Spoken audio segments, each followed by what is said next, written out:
Who is Sam Collier?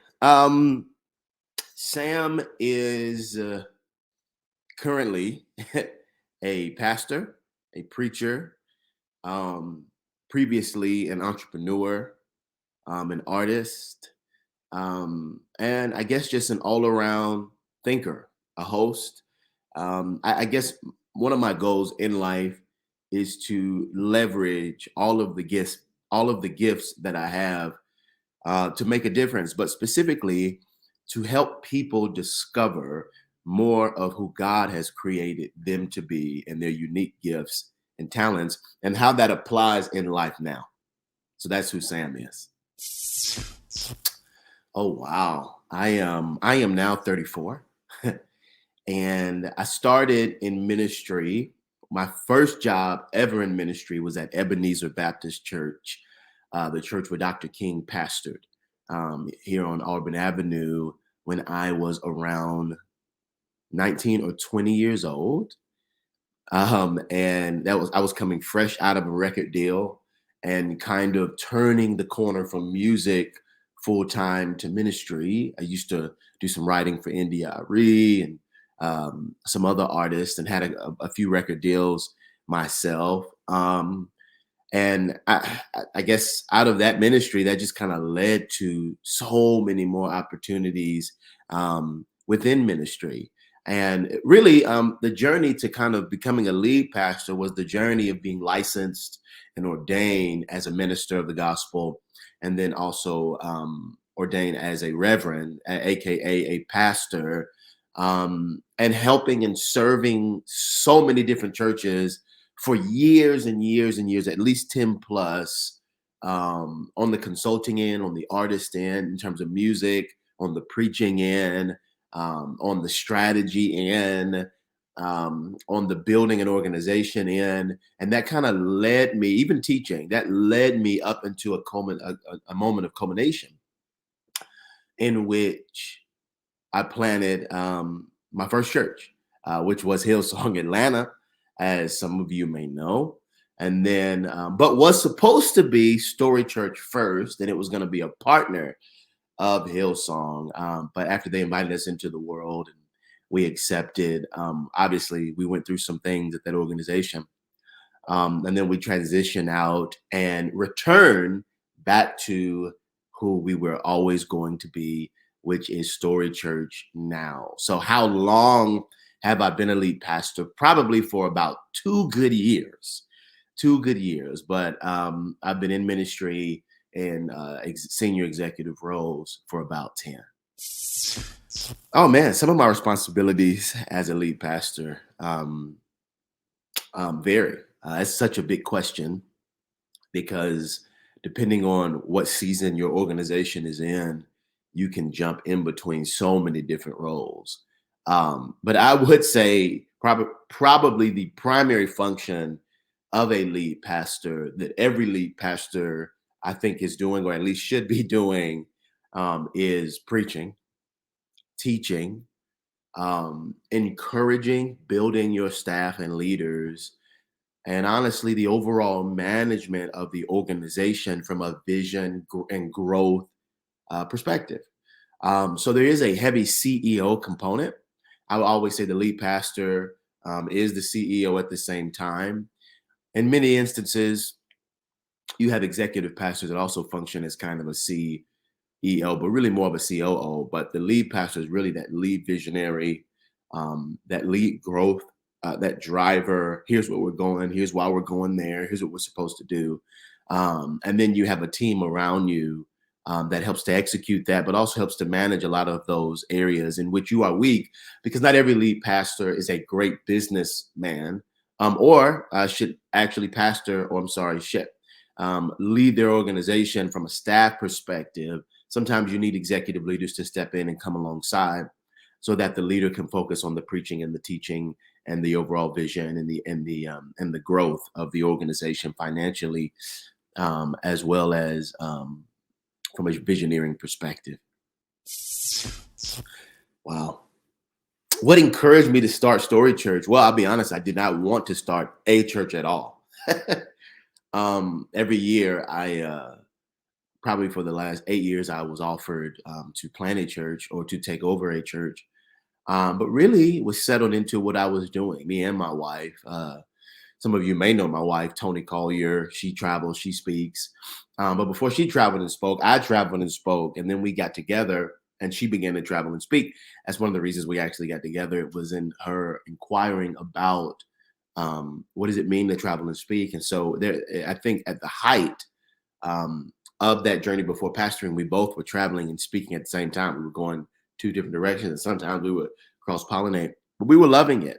Just having a global ministry, a national ministry in which we were building a tribe of people that were walking with us, rolling with us. And we didn't have a brick and mortar or a Sunday morning to come back to. But there was something unique that was happening in our lives. And one of the things that was happening is you can realize that even though you may travel and serve different organizations, even travel and serve different people in different cities, there's something about the scriptures that pushes all of us, especially if we are a Christian, back to a home base that you can be planted out of. Many of us understand the role of the church to be the home base, the epicenter of Christianity that would equip us and train us to go out.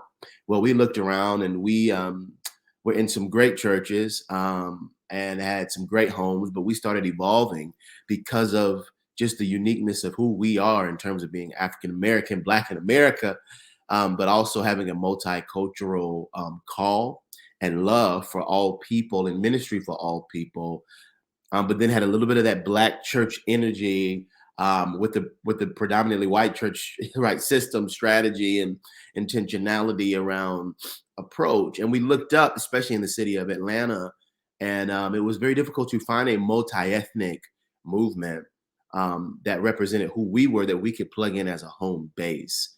And so after looking around, and we often say this, the Dr. King told us Sunday morning was the most segregated hour in America, and it is still true to this day, especially in the South. We looked around in the city of Atlanta and we could not find one.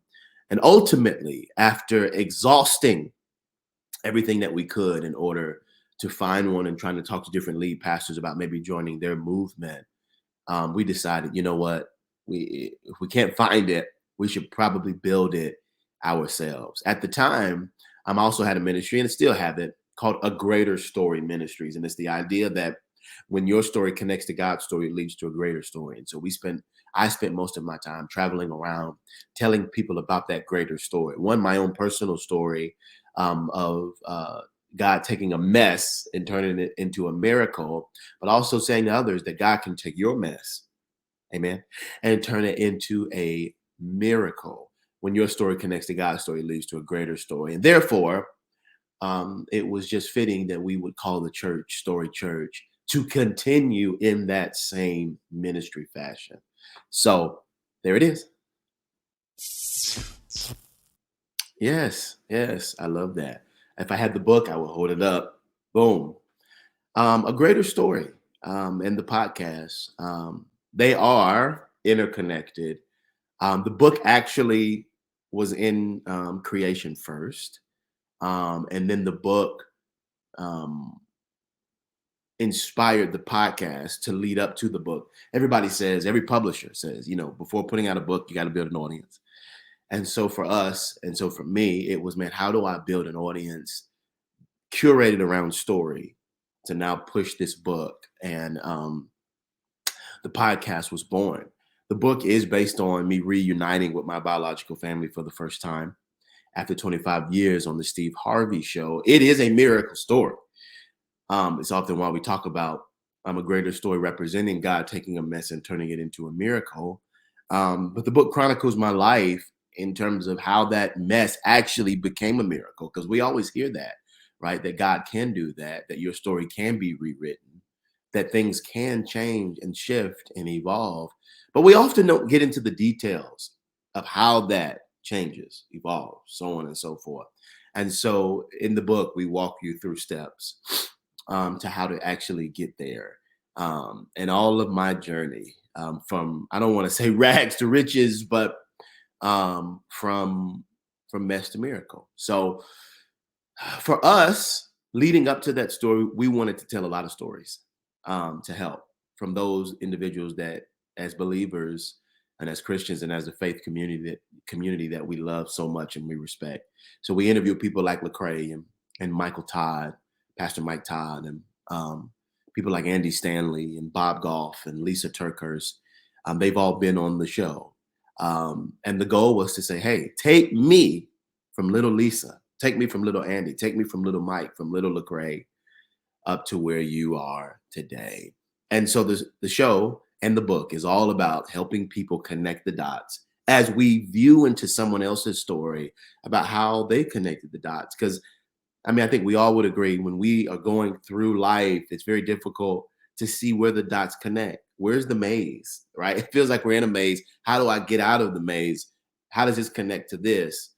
And that is, I guess, the journey of trust. But in everything that we've created, and I hope to get back to it soon, it is helping people connect their dots in those stories to God's story, to the greater story, that it would lead to something amazing. So, you know, I've become more passionate about many things as I've stepped into the lead pastor role, because you start to learn different things about people. But I would say my overarching passion in everything is seeing people come to life. Seeing people come to life. There is a meta narrative in scripture that often talks about us being dead but Jesus coming in and raising us to life, right? That he did that first, defeated death and rose, and then gave us the ability to defeat that as well in our own lives. And so there is this idea of redemption, freedom, light, beauty, enlightenment, even in our sorrow. So I think it's me. What I'm most passionate about is helping people. I said this already in terms of connecting the dots, but if I were to piggyback on top of that, I would say seeing the lights come on in somebody's life. Like, oh, man, life makes sense. Oh wow, that's what that means. That's why I went through that. This is how I leverage my gifts, my passion, my talents. Because I think all of us at some point in our life have said, why am I here? And how does this make sense? And how do I connect these dots together? So I love helping people turn the lights on in their life, finding hope again, finding direction again, which I think the greatest version of hope is to discover purpose. Who am I? Why am I here? And how do I activate that? And so we try to do that every Sunday morning, but also every day on Instagram, on Twitter, on Facebook, in person, in a one-on-one setting. In this interview, we want to see people come to life. So, because it's possible. What do I want people to take away from my experience? That it doesn't matter how you start, it matters. What matters is how you finish.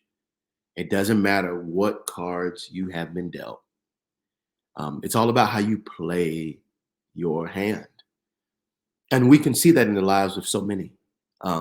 Whether you've come from extreme poverty or whether you've come from riches, or whether your dad was there, whether he wasn't. We have examples of individuals who all took their stories and rewrote them, right? They didn't become a victim of their circumstances. Sure, they were victimized, but they didn't let the victimization destroy them.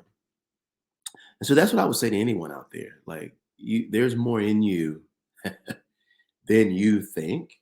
You don't have to be a victim. You can rise. It's all about how you play your hand. Now, many people will argue the idea of, can you control your destiny, right? And what role do I play in controlling my destiny? And we can go down that road for a long time, but I would just simply say you play more of a part in the outcome of your life than you think. There have been some things that are written, but I'll tell you this: if God be for you, who can be against you? He wants good things for you, but you have to reach towards that good thing. You got to reach towards it. So I would just say reach toward the beyond, reach toward the greatness that's over your life, reach toward positivity and success, because it is available for all of us. The last thing that I would say in terms of advice for others that may be following in my footsteps, whether you are going into ministry or whether you're just pursuing success or influence in life, or in culture, whatever it is, whatever industry you're in, this is what I would say to you. Your circle matters more than you think. In fact, I would say 80% of your success, 70, depends on who you hang out with. Yeah, who you hang around, who you talk to. Um, this side. Boop. Who you hang around, who you talk to, who you spend the most time with. It is true that if you show me your friends, I'll show you your destiny. You hang around successful people, you'll accidentally become successful. It is true, and this in the adverse is true as well. So I would say control your circle. Your circle determines more about the trajectory of your life than you think. The people that speak into your life the most, the words you hear the most, will determine the decisions you make every single day. So determine what you want to be and go find people that are there and hang out with them consistently. Do whatever you can, rearrange whatever you can to get to that place. And now here's what I know. If you'll do that, you'll rise. Your life will look different. You'll be amazing. So, and that's for all of you on the other side of this camera, Deja and others. Friends, get your circle right. And you'll be where you're supposed to be.